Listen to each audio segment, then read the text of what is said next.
سورۃ الاعراف جو ہے قرآن کے اس لفظ سے محفوظ ہے. یاد رکھیں سورتوں کے جتنے نام ہیں نا وہ اسی سورت میں موجود ہوتے ہیں. آل عمران تو آل عمران کا لفظ قرآن میں موجود ہے. سورۃ البقرہ تو بقرہ کا قصہ موجود ہے. اسی لیے سورۃ الاعراف کو اعراف کہتے ہیں کہ قرآن میں وعلی الاعراف رجال.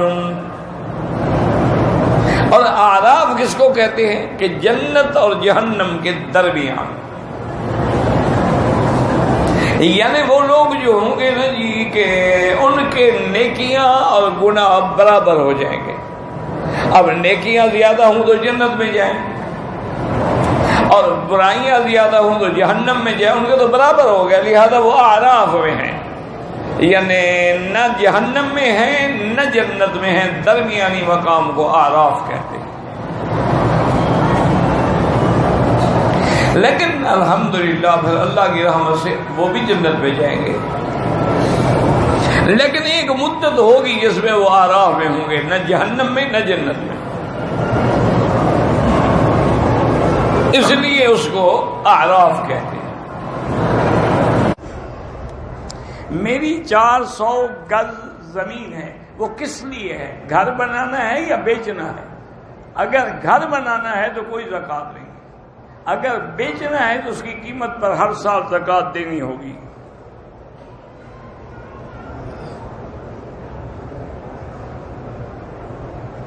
بیوی فرما بردار ہے لیکن خاوند اس کو ماں باپ کے گھر بھی نہیں جان دیتا، یہ خاوند کا ظلم ہے. ویسے وہ اس کی اجازت کے بغیر نہیں جا سکتی، صبر کرے.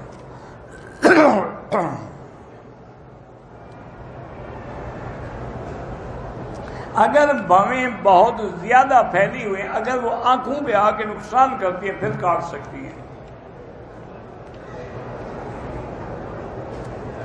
والدین کے ایصال ثواب کے لیے جو کھانا وغیرہ کھائے وہ غریبوں کو کھلائیں، رشتہ داروں کو تھوڑا کھلائیں گے. اگر کسی آدمی سے زنا ہو گیا ہے، اس نے سچی توبہ کر لی ہے تو بس گناہ معاف ہو گیا، وہ بھی جنت میں جائے گا، اللہ کی دیدار بھی کرے گا.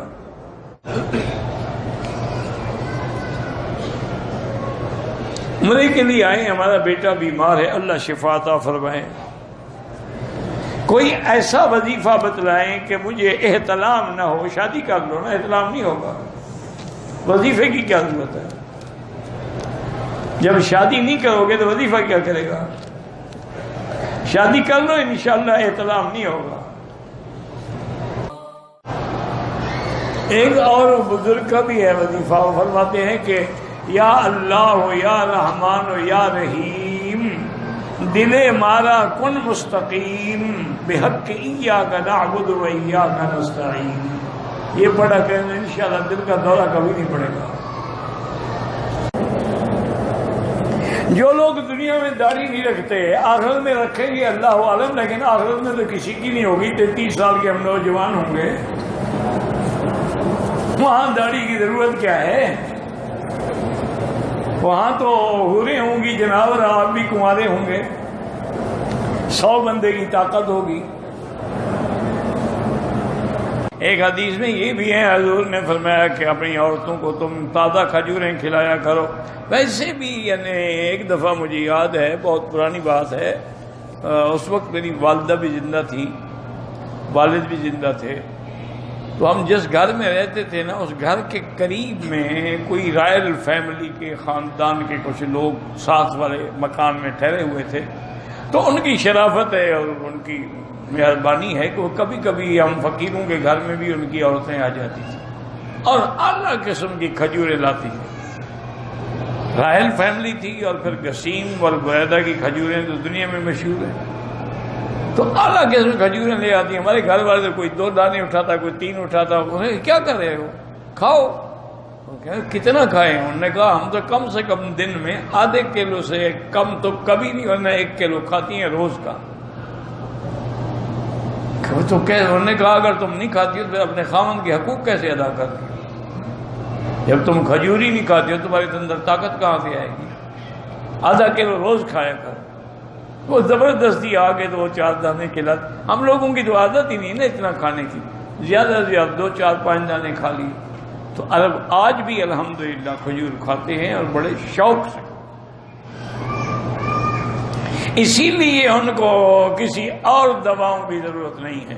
اونٹنی کا دودھ پیتے ہیں اور کھجور کھاتے ہیں اور شہد استعمال کرتے ہیں. یہ تینوں چیزیں ان کو ہمیشہ 100 سال کے بھی ہو جائیں بوڑھا نہیں ہونے دیتے، وہ ہمیشہ جوان رہیں. بہرحال تو حضور نے بھی فرمایا کہ اپنی عورتوں کو کھجور کھلایا کرو.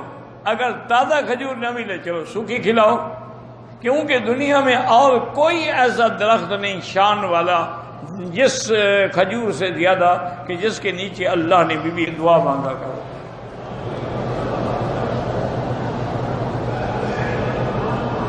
ایک بزرگ کی خدمت میں ایک عورت آئی، حضرت تھانوی کا ہی واقعہ ہے شاید.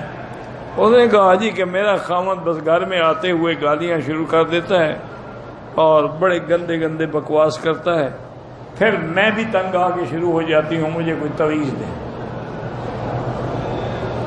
تو حضرت نے فرمایا کہ اچھا تویز تو میں دیتا ہوں لیکن شرط یہ ہے کہ اس پہ عمل کرنا ہے. انہوں نے کہا جی ٹھیک ہے. پتہ نہیں حضرت نے کچھ لکھ دیا، کہا ایسا کرو کہ یہ تعویذ جو ہے نا اپنے پاس محفوظ رکھو، جب خامد کے آنے کا وقت ہو نا تعویذ کو دانتوں میں دبا لینا اور یہ نکالنا نہیں ہے ورنہ نقصان ہو جائے گا. وہ 5-6 دن کے بعد آئی، اس نے کہا حضرت میں مٹھائی بھی لائی ہوں، اللہ آپ کی ذائقہ خیر دے. اب تو خامد مجھے گالیاں نہیں. انہوں نے کہا تم جو نہیں دیتی ہو وہ بھی نہیں دیتے. تمہاری زبان جب بند ہو گئی تو اس کی خود بخود بند ہو گئی. پہلے تم بکواس کرتی تھی تو وہ بھی کرتا تھا. صدقے کا مال غریبوں کو دیا کریں، فقیروں کو، مستحق لوگوں کو. نماز میں جو خیالات آتے ہیں اللہ نے معاف کیے ہیں، پھر فکر کی کیا ضرورت ہے.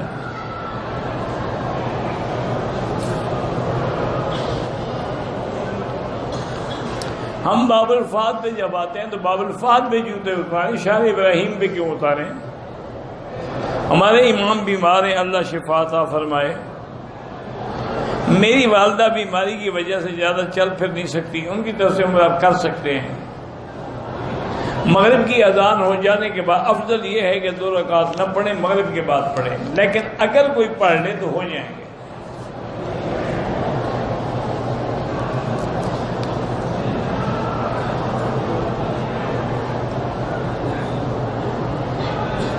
کہتے جی کہ جلال الدین سیوطی رحمۃ اللہ علیہ جو اکابرین ہیں وہ کہتے ہیں کہ میلاد منایا جائے. وہ کہتے ہیں تو کوئی حدیث مبارک تمہیں نہیں ملی، اب جلال الدین سیوطی پہ چلے گئے.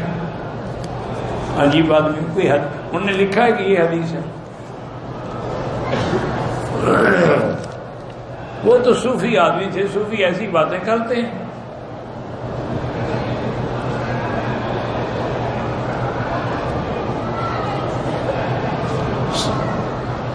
میرا بھائی حضور ہمیشہ سر پہ کپڑا رکھتے تھے، ہمیشہ.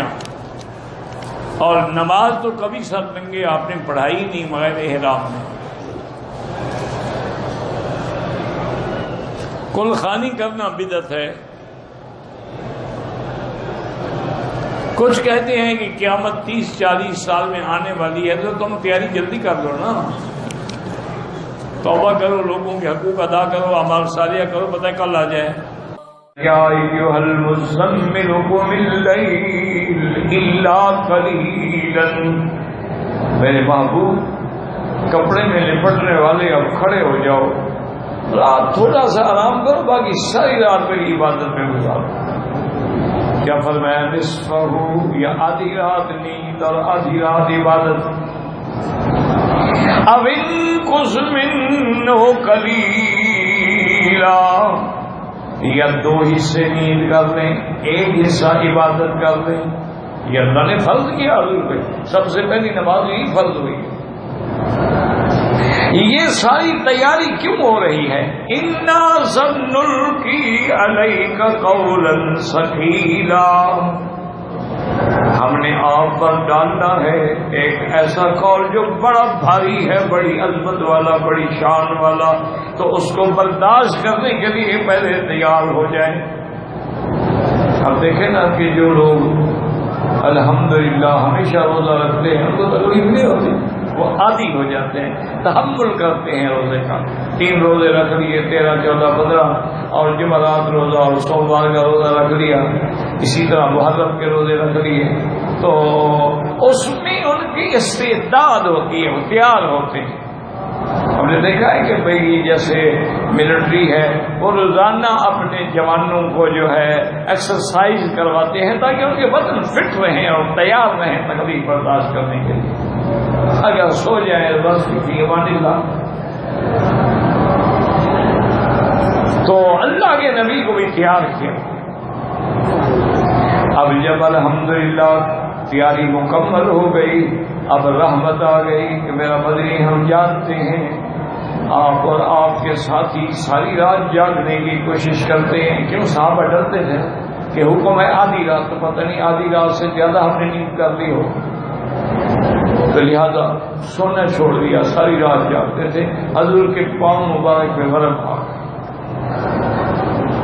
اللہ نے اب رعایت کر دی کہ فَقْرَؤُوا مَا تَيَسَّرَ مِنَ الْقُرْآنِ، میرا محبوب اب جتنی ہو سکے پڑھ لیا کرو تہجد۔ یاد رکھیں کہ تہجد میں سنت جو ہے وہ 8 رکعت، اور افضل یہ ہے کہ رات کے آخری حصے میں پڑھی جائے، اور 4 رکعت ملا کے پڑھیں، جیسے ظہر کی نماز پڑھتے ہیں، عصر کی پڑھتے ہیں، عشاء کی پڑھتے ہیں۔ افضل جو ہے وہ یہی ہے کہ 8 رکعت ہو، رات کے آخر میں ہو، اور جب تہجد ختم کر دیں پھر وتر پڑھیں، یعنی آپ کی وتر جو ہے وہ آخر میں آئے، وتر کے بعد کوئی نفل نہیں۔ پھر اذان ہوگی تو صبح کی 2 سنتیں پڑھیں۔ لیکن اگر کوئی آدمی عشاء کی نماز کے بعد بھی وتر پڑھ لے کہ اللہ عالم میری نیند نہ کھلے، تو یہ وتر تو واجب ہے، جو حضور پاک نے کبھی سفر میں بھی نہیں چھوڑا، تو میں وتر پڑھ، ٹھیک ہے پڑھ لے، اور رات کے آخری حصے میں تہجد پڑھ لے۔ افضل کیا ہے؟ 8 رکعت، لیکن 4 پڑھ لو۔ اچھا وقت تھوڑا ہے، نیند دیر سے کھلی ہے، تو تہجد نہ جان 2 رکعت پڑھ لو، وہ بھی جائز ہے۔ تو یہ اللہ کی طرف سے دیکھیں کیسے کیسے رعایتیں آ رہی ہیں۔ اچھا پھر جب 5 نمازیں فرض ہو گئی، تہجد ختم، پھر تہجد نفل ہے، پڑھ لو تو ثواب ہے، نہیں پڑھو گے تو گناہ نہیں ہوگا۔ لیکن میری درخواست ہے کہ جو میرے بھائی بزرگ، میری بہنیں، بیٹیاں عمرے پہ آئے ہیں، ان کو چاہیے کہ وہ ہر حال میں تہجد پڑھیں۔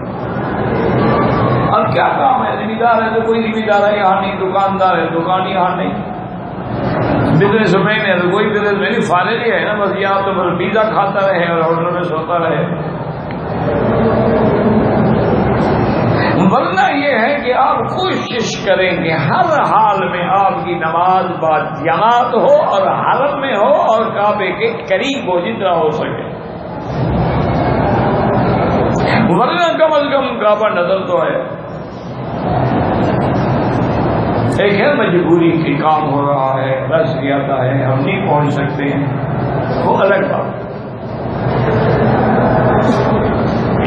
اس کی وجہ یہ ہے کہ جب تہجد پڑھو گے، دیکھو جی تہجد پڑھو، صبح کی نماز پڑھو، وہی بیٹھ جاؤ، منزل پڑھ لو، قرآن پڑھ لو، تسبیح پڑھ لو، جب سورج نکل کے اونچا ہو جائے، یعنی یہ لکھا ہے نا شروع کی طلوع شمس ہے، اس کے ٹھیک 17 منٹ بعد یا 15 منٹ بعد کھڑے ہو کے 2 رکعت پڑھ لے، عمرہ مکمل کامل کا ثواب مل گیا۔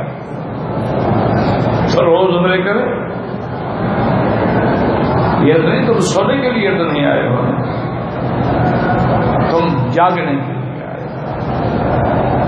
اور رات کی تنہائی میں 2 رکعت پڑھ کے اللہ کے دروازے پہ گر جائیں اور توبہ کریں۔ سب سے پہلے شرک سے توبہ کریں، اس کے بعد گناہوں سے توبہ کریں، اور کوئی اور عبادت نہیں آتی نہ تو صرف کعبے پہ نظر ٹکا کے بیٹھ جائیں اور دیکھتے رہیں دیکھتے رہیں دیکھتے رہیں، شاید تیرے نصیب میں بھی کوئی بجلی چمک جائے۔ کہتے ہیں جی کہ ہمارے مولوی صاحب نے کہا تھا کہ مکی صاحب سے دعا کرانا کہ میری شادی ہو جائے۔ مکی صاحب کی تو اپنی نہیں ہوتی، تو تیری شادی کیسے میری دعا سے ہو جائے گی؟ بہرحال آپ نے پرچی لکھی ہے، میں دعا کرتا ہوں اللہ آپ کو شادی آسان کر دے، لیکن بہرحال میرے کہنے سے اگر ہوتی تو میری خود نہ ہو جاتی۔ لیکن اصل وجہ یہ ہے کہ میں کچھ زیادہ آج بھی مجھے ایک لڑکی نے ٹیلی فون کیا کہ میں آپ سے نکاح کرنا چاہتا ہوں، آج کی بات ہے، آج مغرب سے پہلے عصر کے بعد۔ میں نے اسے پوچھا، میں نے کہا آپ کی عمر کیا ہے؟ انہوں نے کہا جی 28 سال۔ میں نے کہا میری عمر ہے 75 سال، خدا کا خوف نہیں آتا تمہیں میرے ساتھ شادی کر کے کیا کروں گی؟ آپ کی عمر 28 سال ہے، میری عمر 75 سال ہے، میں آپ کے جذبات کا منہ زور ندی کا ساتھ دے سکتا ہوں؟ انہوں نے کہا جی میں جب قبول کرتی ہوں آپ کو کیا تکلیف ہے؟ میں نے کہا ابھی تم قبول کر رہی ہو، بعد میں رو گی کہ بوڑھے بندے کے پلے پڑ گئی۔ انہوں نے کہا جی میں نہیں روتی۔ میں نے کہا اچھا، میں نے کہا اب کیا کروں، نماز کا وقت ہے۔ میں نے کہا اچھا میں استخارہ کروں گا، 3 دن کے بعد تم سے ٹیلی فون پہ بات کروں گا۔ اب مولویوں کے پاس تو کئی بہانے ہوتے ہیں، اب جان چھڑانے کے لیے کہہ دوں گا ابھی استخارہ میرا ٹھیک نہیں ہے۔ کوئی عقل کی بات ہو نا، دیکھو نا خدا کو بھی تو ہم نے جواب دینا ہے۔ میری بیٹی اگر 28 سال کی ہو تو میں 70 سال کے بوڑھے کو دے دوں گا، تو وہ کسی کی بیٹی نہیں ہے، ہم اس کا احترام نہ کریں؟ باقی اس کی مہربانی ہے، وہ بیچاری دین کی وجہ سے محبت کر رہی ہے، اس نے کہا میں بالکل قبول کروں گی، میں صرف آپ کی خدمت کرنا چاہتی ہوں۔ اللہ جزائے خیر دے، خدا کرے اس کا کسی اچھی جگہ رشتہ ہو جائے۔ میں تو اب اس کے لیے دعا ہی کروں گا نا۔ میں اپنی بیوی کے لیے عمرہ کر سکتا ہوں، بالکل کرو جناب، خوشامد کرو گے تو گاڑی چلے گی نا۔ لوگوں کی بیویوں کے لیے نہ کرو، اپنی بیوی کے لیے کرو۔ میری بیٹی جتنی حیض کی آپ کی عادت ہے 7 دن ہے نہ، جب تک دن پورے نہ ہوں آپ نماز نہیں پڑھ سکتے۔